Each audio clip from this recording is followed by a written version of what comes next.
नमस्कार दोस्तों, कैसे हैं? आपका बहुत बहुत स्वागत है आज के नए एपिसोड में, ट्रेंड ऑफ द वीक में। तो चलिए आज हम शुरू करते हैं। जो लास्ट वीक रही है, बहुत भयंकर एक सेलिंग रही है। उसके पीछे के कारण जो रहे, ट्रम्प साहब ने हमारे H1B वीजा के ऊपर एक तो न्यूज दी थी, जिसके ऊपर उन्होंने 1,000 की फीस को 1 लाख तक कर दिया। उसके बाद उन्होंने 100% फार्मा के ऊपर टैरिफ लगा दिया। उसकी वजह से काफी अच्छी बिकवाली, अच्छी तो नहीं बोल सकते हैं क्योंकि काफी प्रेशर रहा लास्ट वीक मार्केट के अंदर। तो चलिए मिलते हैं स्क्रीन पर। ये देखिए मेरे सामने ये स्क्रीन है जिसके अंदर मार्केट का परफॉर्मेंस है। आईटी सेक्टर को देखोगे ना, अगर आप 7% से ऊपर, लगभग 8% ही ये गिर गया। एक और मेरे को, मैं सारा एनालिसिस कर रहा था जब, तो मुझे ये एक नजर आया जो घर का ही बम है, जिसको हम बोलते हैं निफ्टी रियलिटी। ये भी 6% गिर गया है इस हफ्ते के अंदर। फार्मा देखिए 5% है, स्मॉल कैप 5%, हेल्थ केयर 5% के लगभग, वही सेम कंज्यूमर ड्यूरेबल भी 4.5% से ऊपर है, मिड कैप। इसके अलावा मतलब मोस्ट ऑफ जितने भी इंडाइसेस थे उन सब के अंदर हमें एक अच्छी खासी मतलब डाउनवर्ड प्रेशर दिखाई दिया है। एक जगह ऐसी है जहां पर प्रेशर नहीं दिखाई दिया है, वो है ये इंडिया विक्स। 14% से ऊपर बढ़ गया है ये बाकी सेक्टर्स आपको नजर आ रहे हैं सभी वीकली परफॉर्मेंस के बेकार है। चलिए अब चलते हैं चार्ट्स के ऊपर। निफ्टी का ही पहला चार्ट खुल गया। निफ्टी के ऊपर हमने बताया था कि यहां पर एक डबल बॉटम बना है, ये ऊपर की तरफ जाएगा, गया भी, लेकिन पिछले जो हफ्ते का जो कैंडल है वो तकरीबन 2.5% से ऊपर का है और ये नीचे आ रहा है। अब इसके पास जो नीचे का जो सपोर्ट है वो रहा ये। अब आप मान के चलिए प्रेशर तो है, अब ये नीचे आ सकता है। इसको हम लोग डेली चार्ट पर भी देखेंगे। अभी मैं मानता हूं कि ये इसका एक रेंज हो गया है, इसके बाहर कहीं भी जाएगा ना तभी बाजार में कुछ होगा। एक बार डेली चार्ट पर चलते हैं। डेली चार्ट पर अगर आप देखोगे ना, ये कंटिन्यूसली नीचे गिर रहा है बाजार। मतलब 1 2 3 4 5 6 7 7 दिन, पूरा हफ्ता नहीं, 7 ट्रेडिंग दिन, जितने भी ट्रेडिंग के दिन थे उस दिन ये गिरा है और अच्छा खासा गिरा है। अब यहां पर वही डबल बॉटम जो बना था ये ऊपर गया, लेकिन वहीं से ये दो न्यूज जो आने की वजह से ये प्रेशर लिया।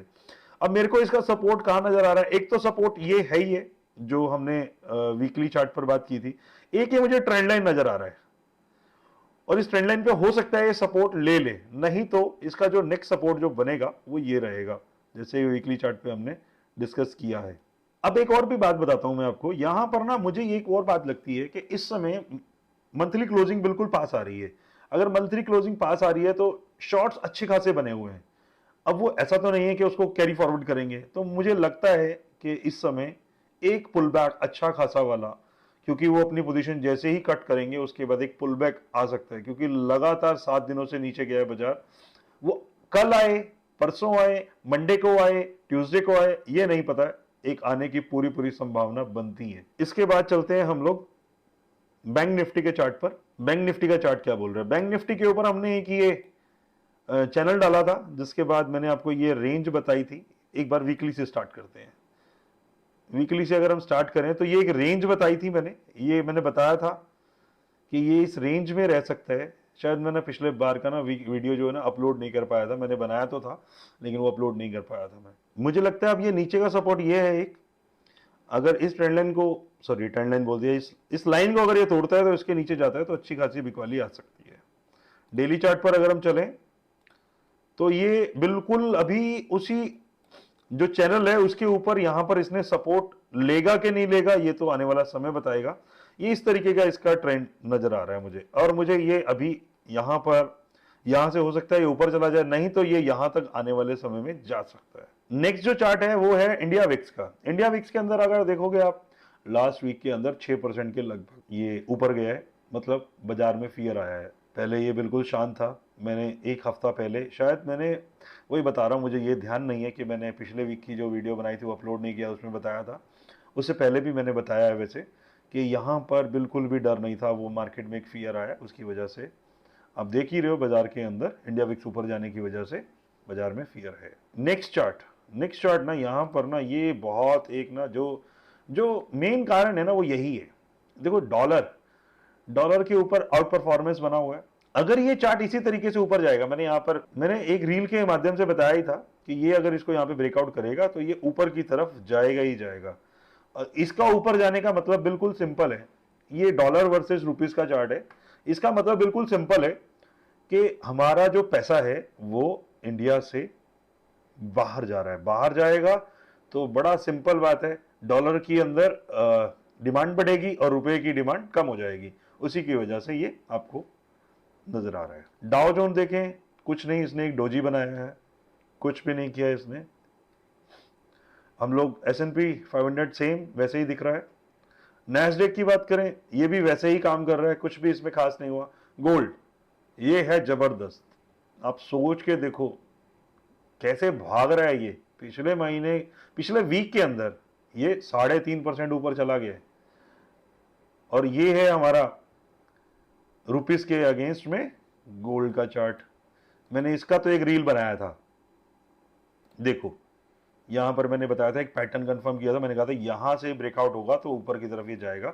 टारगेट उसका ये यहां तक था, लेकिन ये अभी भी ऊपर की तरफ ये जा रहा है। सिल्वर, ओ हो, सिल्वर देखो लास्ट वीक के अंदर 10% के लगभग 9% से ऊपर। भाई साहब बिल्कुल सेफ की तरफ पैसा जा रहा है। बड़े बड़े लोगों को ये पता है, ऐसा कुछ जो आम लोगों को नहीं पता है, कुछ तो उन्हें पता है, जो इतना सेफ हेवन की तरफ पैसा, गोल्ड सिल्वर इसी के अंदर सारा पैसा जा रहा है। आप देखो इसमें सिर्फ और सिर्फ सेफ की तरफ ही पैसा जा रहा है। अब हम ना एक सेक्टर की बात कर रहे हैं, ये सेक्टर है आईटी इंडेक्स। आईटी इंडेक्स के ऊपर एक रील मैंने बनाकर डाला था, मैंने एक ये ट्रेंड लाइन खींचा था यहाँ पर, और यहाँ पर मैंने बताया था अगर ये ट्रेंड लाइन को ये ब्रेक करता है अच्छी खासी कैंडल के साथ, आईटी सेक्टर के अंदर एक बहुत बड़ी बिकवाली आने ही वाली है, मतलब उस पर प्रेशर है ही है। अभी ये वैसे ही फॉलो कर रहा है, तकरीबन वही 8% के लगभग ये नीचे आ गया है। अभी देखते हैं आगे क्या होगा। अब मैं बात करने जा रहा हूं एक बहुत ही अच्छे ब्रेकआउट का। हम लोग बात नहीं करते हैं, सीधा चलते हैं चार्ट के ऊपर। अच्छा ब्रेकआउट हुआ है और ये आउट परफॉर्मेंस का दावेदार है, बिल्कुल आउट परफॉर्मेंस इसने दिखाया है। निफ्टी नीचे गिर रहा है और वो नए हाइस बना रहा है। चलिए चलते हैं। ये है उषा मार्टिन, उषा मार्टिन का ये चार्ट है। यहां पर देखोगे अगर आप, जून 2024 से ये एक रेजिस्टेंस इसने बनाया था, उसके बाद अक्टूबर 2024 में, यही अब सितंबर 2025 के अंदर यहां पर ब्रेकआउट कर रहा है, वो भी 5% की ऊपर की कैंडल से। ये एक अच्छा ब्रेकआउट है। आप इस चार्ट को अपनी वॉच लिस्ट में रखो, इसको देखो ये कैसे परफॉर्म करता है। कोई भी यहाँ पर इन्वेस्टमेंट की कोई राय नहीं है, मेरा मकसद सिर्फ और सिर्फ चार्ट पर जो भी बन रहा है, अच्छा बुरा क्या बन रहा है, उसको बताना, और उसको आप देखो और सीखो। आप सोचोगे कि एकदम मैं इसमें किसी भी, मतलब किसी के कहने पर भी पैसा डाल दूं और मेरा पैसा बन जाएगा, इतना आसान नहीं है पैसा बनना। पैसा बनाने के लिए आपको स्किल की जरूरत पड़ेगी, उसको आपको समय लगेगा। मैं हर वीडियो में ये बताता रहूँगा, आप सिर्फ सीखिए और देखिए। यहाँ पर आपको कोई भी बाय रिकमेंडेशन नहीं है। तो ये थे अभी तक के सारे चार्ट। मैं आशा करता हूँ आपको कुछ ना कुछ समझ आया होगा। मैं शॉर्ट रील के जरिए भी आपको जो भी बढ़िया बढ़िया चीज़ें होती हैं बाजार के अंदर, जो जिस समय पे मुझे नज़र आ रही होती हैं, वो दिखाता हूँ। अगर आपने हमारे चैनल को सब्सक्राइब नहीं किया है तो सब्सक्राइब जरूर कीजिएगा, एक अच्छी मेहनत लगती है उसके ऊपर आपके लिए कंटेंट लाने के लिए। अगर आपने सब्सक्राइब नहीं किया है तो हमें सब्सक्राइब जरूर कीजिएगा, और आने वाली वीडियो के लिए मिलते हैं अगले सप्ताह। नमस्कार।